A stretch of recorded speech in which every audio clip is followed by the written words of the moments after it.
This is Flip. It is a Microsoft supported product. Oh, I guess I should. I'm Brier. Hi, everybody. I'm Brier Anderson. I'm STLI's instructional designer. Thanks for joining us today for this quick bite. I'm going to talk about Flip and what's new because it has changed. Even since Mike did his last quick bite on it, it's changed. And I'm going to talk about what it is and how to use it to create classroom community and an inclusive classroom and give you some tips and ideas. So when you go to info.flip.com, this is what you will see. And so to start everybody off, when you are creating an account, you can click login. And it logged me in automatically, which is kind of annoying. Let me see if I sign out. Okay. So when you click login, our William & Mary email address automatically connects with it because it is now owned and supported by Microsoft. So in its past iterations, it was called Flipgrid and it was its own thing. And now it's supported through Microsoft. So you can click continue with Microsoft, choose your William & Mary account, and it will automatically log you in. And that will get you started on creating an account if you don't already have one. So today I'm going to tell you a little bit about what Flip is and talk about how to set it up and how it integrates with Blackboard or how to share it with students. I'm going to give you some considerations for privacy and sharing settings, and I'm going to talk about ways to use Flip to create an inclusive classroom. So what is Flip? Flip is an easy, flexible video discussion that allows you to record, watch, and comment asynchronously. So it's a super easy platform for students. There's an app that students or instructors can put on their phone that makes it even easier. And like I said, it is supported by Microsoft. So everyone at William & Mary has access with their @wm.edu email addresses. It was like conceived for video discussions, but has so many kind of more uses to think about. So let me show you guys. So a couple of things to know. Flip has two kind of big terms that they use. One of them is groups, and these are my groups on the side. So I have the STLI Quick Bite one for today. I have Mike, that one because I was playing in Blackboard that you created last time. And I have one called Office Hours. And so these are my groups and I can switch between them and look at them. And a group is like a class. So you would have, for example, for this STLI Quick Bites Flip group, I have 3 members, myself, Sabrina, and Diana. Those are STLI team members. And topics are your discussion threads. And again, I have a lot of ideas, so many kind of different ways to think about those, but that's kind of the Flip terminology, groups and topics. So when you're in Flip, if you want to create a group, so let's say you have a course that you want to add some video to, you just click the plus sign and you can click create a group or join a group. And so you would click create a group if you're starting a new one for a class, and you can choose kind of your group type. So classrooms, clubs, organizations, there is professional development as a choice, or you can create your own. So if I'm doing classroom, it pops up with different populations. And so really easily you could choose university and click next, and that's it. You have to name your group. So we can call this test group, and you can choose your background screen for your banner, and it has lots to choose from. If you click this blank one for the first one, it lets you upload an image. So you could get, like I have our honeycomb logo here. See, I have to go through it all over again because it has me. Oops, daisies. Sorry, everybody. Classroom, university. I didn't save anything. Test group. And then you just click create. And it automatically creates, if it's playing nice, these 3 topics. And so there's no members but me right now. You can see nobody's posted any discussions. And then there's a way to share. And then there's some settings that I'm going to talk about. But before I kind of get into the nitty gritty of that, I am actually going to have you guys respond. So one way to use Flip in an inclusive classroom is to keep kind of a record of names and faces, especially if you're teaching in an online or blended or hybrid or asynchronous environment. This would be a great way for students to introduce themselves, tell a little about themselves, and pronounce their names the way that they would like it pronounced. So one nice thing about Flip is that you can share groups. So you could share like your whole course, or you could just share a specific topic. And so that's what I'm going to do with you guys. I'm going to share a specific topic. So in Flip, when you create a thread or when you create a topic, you can title it and you can include questions. You can also include some video. So I'm going to try to make this play for you guys. This is me giving like a prompt to how to talk, how to introduce yourself.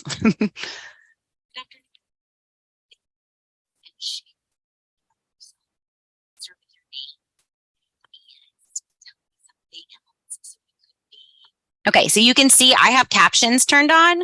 That is one nice feature of Flip. Did it work? Can somebody tell me if it worked? Could you see my little video within Zoom? I didn't test it out. We could not, or I could not on my screen. Oh, okay. Maybe it's because my Zoom was covering you though. Hang on, it might be me. All right, yeah, I see the captions now. Thanks. Okay, yeah. So one nice thing about Flip is it automatically, if you turn on the closed captions, it auto produces captions for all of your videos, including student posts. So any video that's posted can have captions, and you can download the captions and have Immersive Reader read it aloud. So just some accessibility considerations for your students. So I'm going to share this thread with you guys. I'm going to stop my screen sharing real quick just to show you how easy it is for you to record. And so if you're looking at what you guys should see when you click on that link is my topic. And to record your introduction, introducing yourself, you just click add topic and it popped up. Oh, it's already in use, so it's mad. It might not let me because Zoom is going. That stinks. I thought it might work. So I'm not sure if it'll work now on your end for you to add an introduction, but all you do is click add topic and you should be able to see at the bottom like a camera recording button. I wonder if I stop sharing, if it'll work. Did that work for anybody? Should have tested that one out too.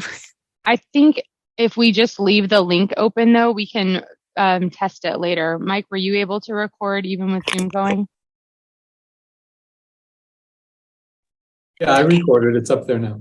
Awesome. Okay, so at the bottom of the screen, oh, that's going to be difficult then for me to show you all some of the cool things I wanted to show you. At the bottom of the screen, when you click add topic, oh, I wonder if I turn my camera off, if it will work. Let me try turning my camera off. Okay, so now let me try. If I click add a topic, there we go. Okay, so here I am because I turned my Zoom camera off. So you can see that there's this big button in the middle. All you do is click the big button and it gives you like a 3, 2, 1 countdown. And now I'm recording myself within a Zoom window. And it's also really nice because it instantly, you click stop and there it'll appear. And if you didn't like it, you're like, wow, I looked crazy in that video. You can click retake. It'll delete it immediately and let you retake it and post it to the introductions board. You can see Mike has added himself to our introductions. And so a couple of things about having students share out names, faces at the beginning of a class. So this would very easily work, again, in a hybrid or in an online environment. I met with a student partner this week, one of our STLI student partners, and we talked about ways to use Flip in a class and ways that she had seen Flip used in a class. And she said she used it in a course for introductions, but then the faculty member teaching the course left it open. And so she was able to see other students' names, how to pronounce their names, their faces, and put faces to names, even in a smaller class, which was an area that she felt like, you know, she was like, I'm taking all these courses with the same students kind of again and again, but I don't know everybody's names. And so having students do this, even in a face-to-face class, then it's like a repository of names and how to say them correctly. So I thought that was a really good idea that I wanted to share with you guys. Just students want to know each other's names. Maybe they feel uncomfortable asking each other what their names are, or they've been in a class multiple semesters and they're like, I still don't know that person's name, or I don't know how to say that person's name. So including this in your course, even if it's a face-to-face course at the beginning of a semester, is a good way for students and you to get to know each other and get to know their names. So if we go back to Flip, you'll see that I have multiple threads or multiple topics for our group today. And for each one, if I want to create, so back to my test group. So when you create a group in Flip and you've named it, there are a couple of considerations as far as sharing and ways that you can have students access the platform. So when you share, you can give students a link and you can have anyone with the link join. I would not suggest that just because it's video and it's open to everyone. You can do only people you approve, but then you have to be pretty particular and paying attention to who's enrolling in your Flip group. When you go to more options, you can click invite by email.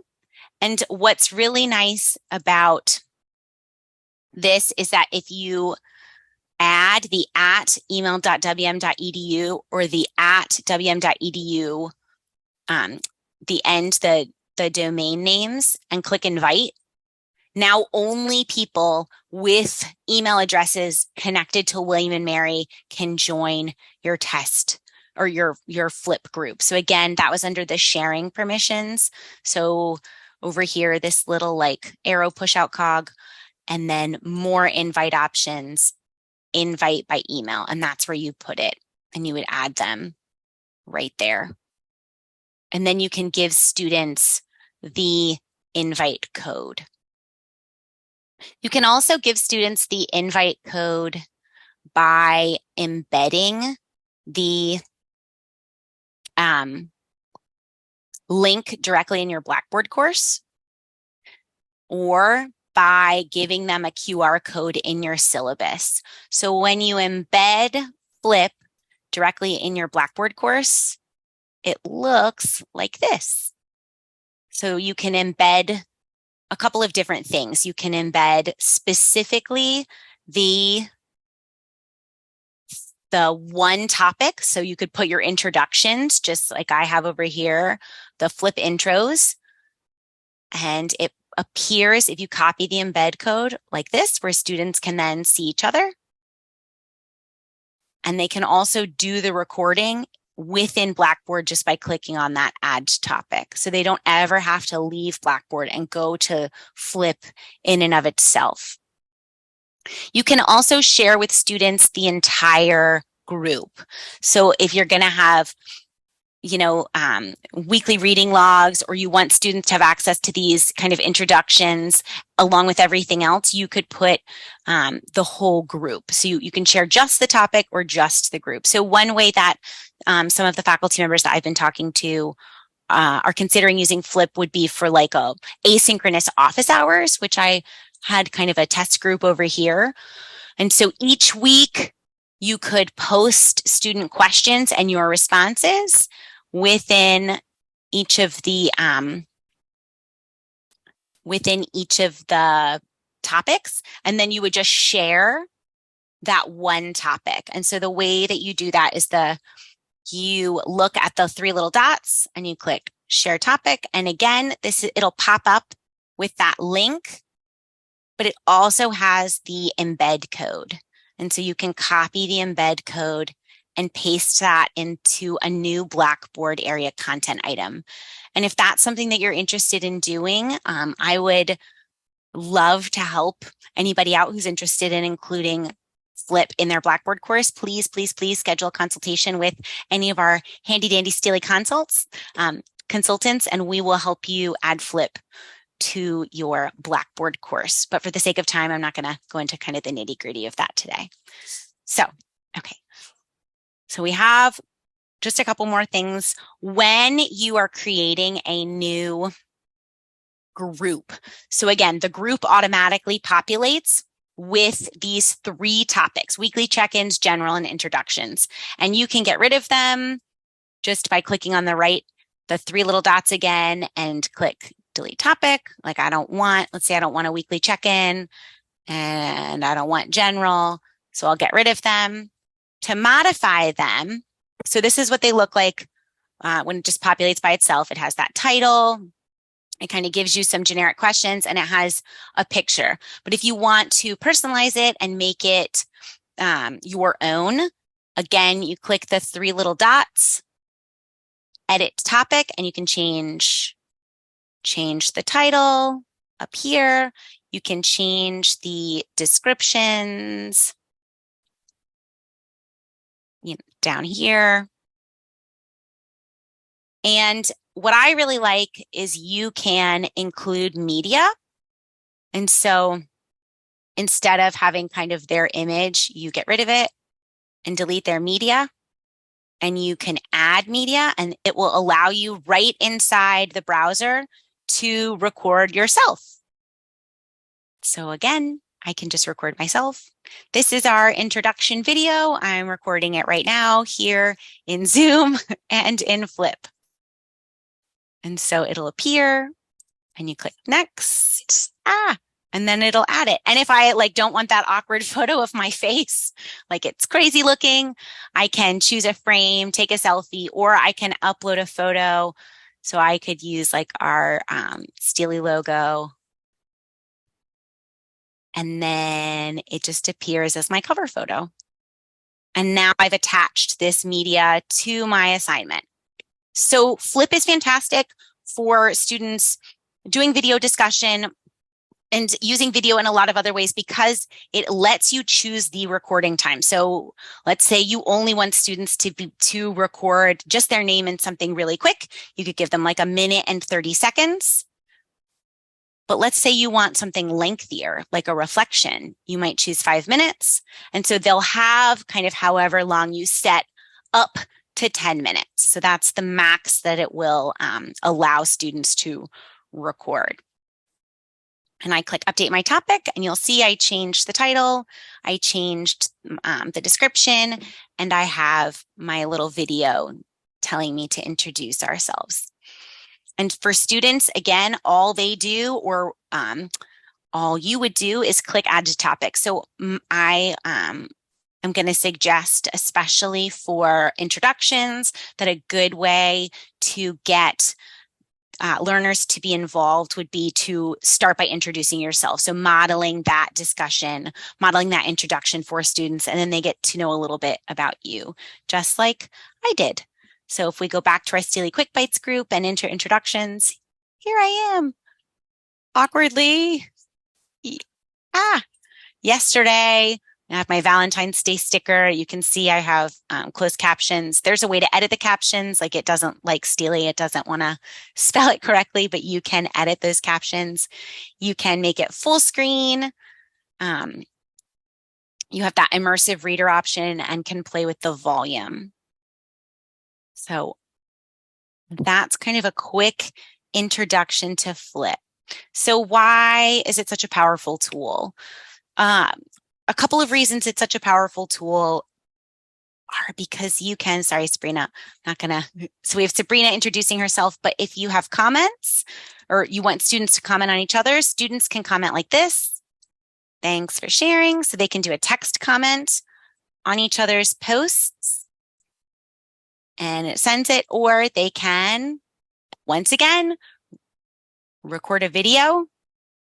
So this is me. Thanks, Sabrina, for sharing. We appreciate you introducing yourself. So you as the instructor can respond to, oh, look at that crazy cover image. You can respond to your learners as well, and you can have them respond to each other via video. And so that's like within, you can see right here, it says 2 comments. Diana's has 1 comment. We can also calculate how much discussion we've had. So it can be very interactive. So again, in the old days, it was kind of called Flipgrid because it appears, each of the posts appears like this grid, and they just keep populating as people keep responding. So not just for introductions. So some other ways that that you could use that you could use Flip in your classroom. I have this little video for you guys.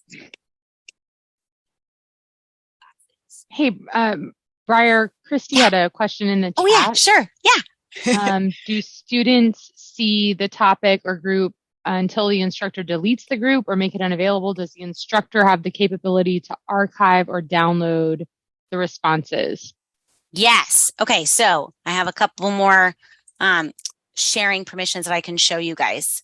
So up here, you can make things a view only topic. So if you want students to not be able to comment or not be able to respond to each other, you can make it so that they just see the topic. So for example, if you're doing asynchronous office hours and you are responding to questions that students gave you anonymously in class, the student partner that I met with this week said one way that faculty respond to questions a lot is by doing like an anonymous Google form, and then they answer those questions in class. But that could be pretty hard if you are only meeting once a week. So you might weekly respond in Flip to those questions, but you don't want them to ask any more questions on Flip because you're overwhelmed and you're not checking it. So you make it a view only topic. You can also hide topics so students can't see them. And then, like I said, you can delete topics. When you are in the, I think it's in the sharing permissions. Not in Google Classroom. When you are in the edit topic at the somewhere, if you go to settings, this is where you can kind of finagle some of those responses. So you can choose, again, to allow members to leave video and text comments. You could turn that on and off. Students can post to each other. So let's say they're referencing a reading, they might attach a new article to another one of their peers' comments, or you can disable that. One that I'm going to suggest that you disable is allow, download, and share. So I for all of the other posts that I've been making have turned that off because you probably don't want them to be able to download each other's. You might turn likes off if you feel weird about that. You might turn display view count off. You can also enable passwords so that if you want people outside of whatever the group that you, let's say you have the group where you only accept them as they enroll, you can turn the passwords on. So on and off. And this is where you would enable closed captioning. If you want students to post to Flip but not see each other's, but you want to see them, or you want them to have to respond to you before they respond to their peers, you can turn moderation on. And so moderation means that you have to approve a video and a comment before it is posted. So that kind of is mirroring like in Blackboard where they have to, or in any LMS where they have to respond to a discussion board post before they can see it. You could turn that moderation on or off. So Christy, did that answer some of your questions? And again, you can hide it and you can archive them and you can save them. So you can pull from different old posts. There was one more thing that kind of fit that bill that I have to remember how to find. There's also a way that you can see. Oh, yes. So I can see all of the videos. If you go to the little play cog at the top, these are all the videos that I have made. So even if I, as a user, am in different courses, I have all, or different groups, I have all my videos right here. So just a couple more things before I let you guys go today. For this video, I used a PowerPoint with the STLI logo as my background. It's really easy to do all of that. For this video down here, I just screen shared. So if you have students who are hesitant in class to participate in discussion, Flip allows you to record. I'm going to pretend like I'm recording. Flip allows you to record just the audio, and they can set like an emoji or the background. If you have students who are, or learners who are language learners, I just muted myself and said my video. If you have users who are language learners, start my video. It allows them to re-record, like I said. So if they are posting, oh, it's because the flip camera is enabled. Yeah, so right here. So if they are using the app to record themselves, they can re-record if they're struggling with something or if they're uncomfortable with what they're saying. They can script their responses. And then there are all kinds of settings that they can do over here on the right-hand side. So they can use a photo as their backdrop. There are all of these like really fun, this is where the backdrops are. So they could do the clear one like I have now. They could use the video or a PowerPoint. This is where they could share their screen.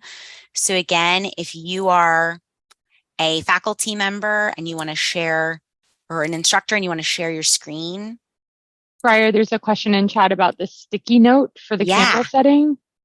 So there are stickers, different kind of stickers that they can, is that the sticky note when you meant? So see, I'm like in front of Blackboard now. Those are over here. There's GIFs. There are filters to, change. So all of that stuff is available for learners or for you as the instructor if you're recording a video. Did that answer the question for everybody? Maybe, yes.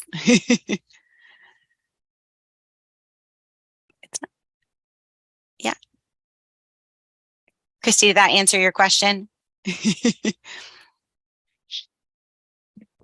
Okay. Yes, it did. Thank you. Oh, awesome. Sure. So just a couple, we have lots of ideas from STLI about ways that you can use Flip in your classroom. And we have this recording that we'll share with you. I also created a one-pager that I will share with everybody who participated today with links about how to create the account, and then also some ideas for ways to use it in class, again, to cultivate community and to create that kind of inclusive environment that we want for our students. So I touched on a couple of them, but we have lots of ideas that we would love to share with you all. So if there are any questions, I'll stick around and answer those. I'd be happy to show you anything else that I can, but that's Flip, and it's pretty awesome and very, very user-friendly, especially because there's an app you can use on your phone where it takes like 2 seconds. There's one more question in chat. Can we embed the videos in other sites outside of Blackboard? So I know that it plays very friendly with Canvas and Google Classroom, and but for Blackboard, I just copied the embed code and pasted it. So I'm imagining anywhere where you could paste an embed code, it would appear embedded within in that website.